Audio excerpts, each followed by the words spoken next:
Hello dear friends, this is Dr. Mohammad Aminulchem. Welcome to my channel. In my previous videos, I explained suitable indicators for titration of strong acid versus strong base and weak acid versus strong base. In this video, I would like to explain suitable indicator for weak acid versus weak base. This video is very important, so please do not skip it.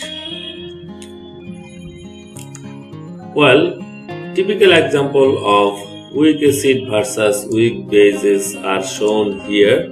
For example, oxalic acid, perchloric acid, nitrous acid. On the other hand, ammonium hydroxide, methylamine are weak base.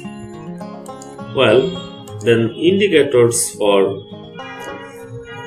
acid-base titration. These are the various indicators with their color in acidic and basic solution. Then pH neutralization curve for weak acid versus weak base.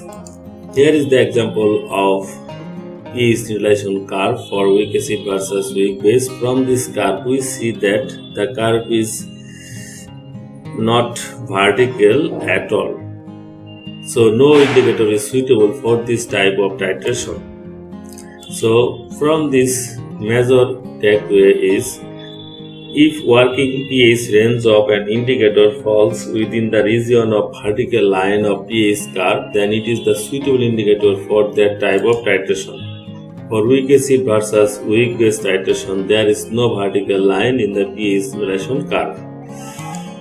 All acid-base indicators working pH range do not fall within the vertical line of pH neutralization curve.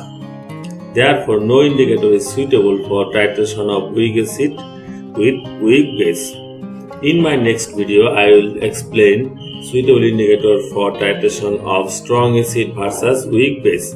Thanks for watching.